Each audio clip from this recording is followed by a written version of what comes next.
ፈውስ ምንድነው? የሙእሚን ጉዳይ እጅግ የሚደንቅ ነው አሉ። ኢነ አምረሁ ኩለሁ ለሁ ኸይር፣ ሁሉ ነገሩ ለሱ ኸይር ነው። አስደሳች የሆነ ነገር ሲያገኘው አላህን ያመሰግናል። ፈካነ ኸይረን ለህ፣ ለሱ ኸይር ይሆንለታል። ወይን አሳበትሁ ضራ፣ ጉዳትና አደጋ ሲደርስበት ደግሞ ሰበራ፣ ትዕግስት ያደርጋል። ፈካነ ኸይረን ለህ፣ ይሄ ለሱ ኸይር ይሆንለታል። ይሄን ባረግ ኖሮ ይሄ ይሆን ነበር፣ ይሄን ባላደርግ ኖሮ እንዲህ አይፈጠርም ነበር አትበል። ወላኪን ቁል ቀደረ አላሁ ማ ሻአ ፈዐል፣ አላህ የወሰነው ነው እሱ የወሰነው ሆኗል። አላህ ሱብሓነሁ ወተዓላ በወሰነልህ ነገር ተብቃቃ፣ ደስተኛ ሁን። አላህ በሰጠህ ነገር ደስተኛ ከሆንክ፣ ምትብቃቃ ከሆነ ጭንቀት የሚባል ነገር ይጠፋል ማለት ነው። የሰው ልጅ የሚያብቃቃው ዱንያ አይደለም። ዱንያ የሚያብቃቃ ቢሆን ኖሮ ስንትና ስንት ሚሊዮነሮች አሉ፣ አርፎ ይቀመጡ ነበር። በዓለም አንደኛ ሀብታም የሚባሉ አሉ። አንተ ምትጠየፈው ነው እነሱ ይበሉ። በዱንያ ጉዳይ ላይ ሰዎችን ስትመለከት ከላይ ከላይ አትይ፣ ወደ ታች ተመልከት። ሰዎች አሉ ዛሬ ሁሉ ጊዜ ጭንቀታቸው ወይም ቁጭ ብሎ ሲያወሩ የሚያወሩት የዓለም ሀብታሞች ማን አንደኛ ወጣ፣ ማን ማንም በለጠው፣ ማን ምን ያስገባል፣ ማን ምን ያስወጣል፣ በምን ላይ ኢንቨስት አደረገ፣ እንደዚሁም ደግሞ ምን እየሰራ ነው፣ እነማን ምን እያረጉ ነው።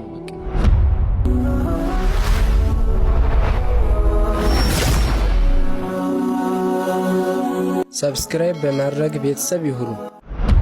ኢንሻአላህ በተወሰኑ ደቂቃዎች ውስጥ የሐዘን የጭንቀት በህይወታችን ላይ ለሚደርስብን ጭንቀትና ሐዘን፣ ምክንያቱም ይሄ ማለት ጭንቀትና ሐዘን ማለት በልቡ ውስጥ ያለ በሽታ ነው፣ በልቡ ውስጥ ያለ ህመም ነው። ከዛ ተነስቶ ነው ሰውየው አካላቱ እየተዳከመ የሚሄደው፣ ጸጉሩ የሚለወጠው፣ ይሄ የተለያየ ነገር የሚያመጣበት ይሄ ነው። ስለዚህ ይሄንን ውስጡ ያለውን ጭንቀት በምን አይነት መልኩ ነው ፈውስ ሊያገኝ የሚችለው ማለት ነው? ፈውሱ ምንድነው? እሱ የሐዘን የጭንቀት ፈውስ ምንድነው? እሱ አንደኛ الرضا والتسليم لقضاء الله عز وجل። የመጀመሪያው አላህ ሱብሓነሁ ወተዓላ የወሰነውን ውሳኔ የአላህን ቀዳእና ቀደር ወዶ መቀበል ነው። የአላህን ቀዳእና ቀደር ወዶ መቀበል ነው። كصهيب رضي الله عنه بتزجب حديث قال رسول الله صلى الله عليه وسلم يا الله ملكتني النبي صلى الله عليه وسلم من قالوا عجبا لأمر المؤمن، يا مؤمن قداي اجج يميدنك نوالو إن أمره كله له خير، كل نجر لسه خيرنا، وليس ذاك لأحد إلا لمؤمن። ይሄ ደግሞ ለሙእሚን ካልሆነ ለማንም አይደለም። ኢን አሳበትሁ ሰራ ሸከር፣ አስደሳች የሆነ ነገር ሲያገኘው አላህን ያመሰግናል። ፈካነ ኸይረን ለህ፣ ለሱ ኸይር ይሆንለታል። ወይን አሳበትሁ ضራ፣ ጉዳትና አደጋ ሲደርስበት ደግሞ ሰበራ፣ ትዕግስት ያደርጋል። ፈካነ ኸይረን ለህ፣ ይሄ ለሱ ኸይር ይሆንለታል ማለት ነው። ስለዚህ አንዱ መፍትሄ ለሐሳብ ለጭንቀት መፍትሄው ምንድነው? እሱ ቀደረ አላሁ ማ ሻአ ፈዐል። ለዚህ ነው አላህ መልእክተኛ ነብዩ ሰለላሁ ዐለይሂ ወሰለም ምንድን ያሉት? እሕሪስ ዐላ ማ የንፈዑክ፣ በሚጠቅምህ ነገር ላይ ተንቀሳቀስ፣ ልፋ፣ ሞክር፣ የራስህን ጥረት አድርግ። ወላ ተዕጀዝ፣ ደካማ አትሁን፣ ሰነፍ አትሁን።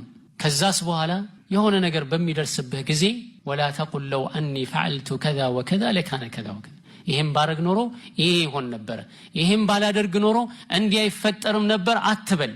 ወላኪን ቁል ቀደረ አላሁ ማ ሻአ ፈዐል፣ አላህ የወሰነው ነው እሱ የወሰነው ሆኗል በል። ይሄን ባደርግ ኖሮ ማለት ምንድነው? እሱ የሸይጣንን በር ወለል አድርጎ የሚከፍት ነው ማለት። በቁጭት እድሜ ልኩን እንዲኖር፣ በሐዘን በጭንቀት እድሜ ልኩን እንዲኖር ነው የሚያደርገው።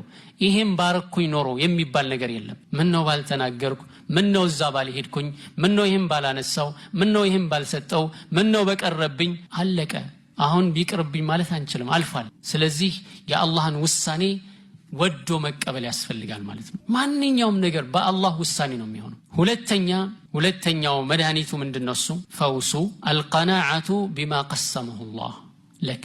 አላህ ሱብሓነሁ ወተዓላ በወሰነልህ ነገር ተብቃቃ፣ ደስተኛ ሁን። አላህ በሰጠህ ነገር ደስተኛ ከሆንክ፣ ምትብቃቃ ከሆነ ጭንቀት የሚባል ነገር ይጠፋል ማለት ነው። ምክንያቱም የሰው ልጅ የሚያብቃቃው ቀደም ሲል እንዳልነው የሰው ልጅ የሚያብቃቃው ዱንያ አይደለም። ዱንያ የሚያብቃቃው ቢሆን ኖሮ ስንትና ስንት ሚሊዮነሮች አሉ፣ አርፎ ይቀመጡ ነበር። በዓለም አንደኛ ሀብታም የሚባሉ አሉ። አንተ ምትጠየፈው ነው እነሱ ይበሉ። ባለፈው የሆነ እንትን ሰምቼ በዓለም አንደኛ ወይም ደግሞ ከከፍተኛ ሀብታም ከሚባሉት አንዱ ነው አሉ። ምግብ የሚበላው ሁሉ ጊዜ ማክዶናልድስ ሄዶ ነው ይባል። ብዙዎቻችሁ ተጠየቁ። አሁን እዛ አካባቢ ማደርሱ በአለም ሚሊዮነር በቃ ያን ጠዋት ሁሉ ጊዜ እየሄደ በዛ አልፎ ገዝቶ እየበላ ነው የሚሄድ ወደ ስራ ሲሄድ ነው። አርፎ አልተቀመጠም እኮ ይለፋል፣ ይሰፋል። ሁሉ ጊዜ ጠዋት የሚወጣው ለስራ ነው፣ ማታ ወደ ቤት ይገባል። ቤት ገብቶ ማይተኛም ደግሞ ሂሳብ ያወራርዳል። ያ ሁሉ ሆኖ ግን የሚበላው ምንድነው? ቀና ያስፈልጋል። ያ ቀና ያስፈልጋል። እንደኔ ሰምታችኋል? ይሄን ዜና የሰማሰዋል ነው ዋረን በፊት ይባላል። ማክዶናልድስ እየሄደ ነው ይበላው። እኔ እነዚህ ምንድነው ሁለተኛ ሶስተኛ ሀብታም የሚባለው ማለት ነው ከሆነ ከዛም በታችም ከሆነ ገላይም ከሆነ እሱ አስጨንቀንም ብዙም ግን ሀብታም ከሚባሉት ሰዎች አንዱ ነው። በቃ ይሄ ነው አይደለም እንዴ? አንተም እሱ ደረጃ ላይ ብትደርስ ምን እንደምታረገው ከዚህ የተለየ ነገር የምታረገው ነገር እኮ የለም። እንዲያውም ጭንቀት ይጨምርባል። የአኺራም ሂሳቡ ደግሞ በዛው ልክ ነው። ሀብታሞች ከድሃዎች በ50 ሺህ ዓመት ወደ ኋላ ይዘገያሉ፣ ድሃዎች ጀነት ከገቡ በኋላ ማለት ነው። ምክንያቱም ሀብታሞች ገና ብዙ የሚታሰቡት ነገር አለ፣ ወይም በያዙት ነገር ሁሉ ምን ይሆናሉ? ገና አካውንተብል ናቸው ማለት ነው። እያንዳንዷ ፔኒ ትጠይቃለች። ምን አይነ ተሰበሁ ወፊማ አንፈቀ፣ ከየት ወሰደው፣ ከየት አገኘው፣ በምን አወጣው። ስለዚህ ቀናዓ ያስፈልጋል። ቅድም እንዳልነው ለዚህ መብቃቃት የሚያስፈልግህ ነገር ደግሞ ምንድነው ስትባል ምንድነው የሚያስፈልገው? ሁሉ ጊዜ ወደ ታች ማየት።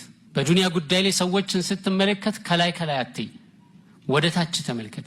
ሰዎች አሉ ዛሬ ሁሉ ጊዜ ጭንቀታቸው ወይም ቁጭ ብሎ ሲያወሩ የሚያወሩት የዓለም ሀብታሞች ማን አንደኛ ወጣ፣ ማን ማንም በለጠው፣ ማን ምን ያስገባል፣ ማን ምን ያስወጣል፣ በምን ላይ ኢንቨስት አረገ፣ እንደዚሁም ደግሞ ምን እየሰራ ነው፣ እነማን ምን እያረጉ ነው። በቃ ዚክር ቢያረግበት ትልቅ ደረጃ የሚደርስበት ማለት ነው። በዓለም ላይ ያለው የሚካሄደውን ነገር ማወቅ ወንጀል አይደለም።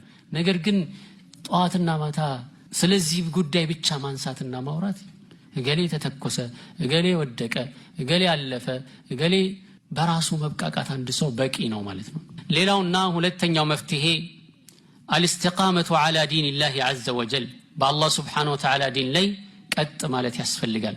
አላህ ሱብሓነሁ ወተዓላ አደምን ሐዋን ሸይጣን ወደ ዱንያ ውረዱ ሲላቸው ቃለ እህቢጡ ሚንሃ ጀሚዐን፣ ሁላችሁም ውረዱ፣ ባዕዱኩም ሊባዕድን ዐዱውን ያላቸው፣ አንዳችሁ በአንዳችሁ ቁልና እህቢጡ ባዕዱኩም ሊባዕድን ዐዱው፣ ጠላት ሆናችሁ ትኖራላችሁ በዱንያ ላይ ከወረዱ በኋላ።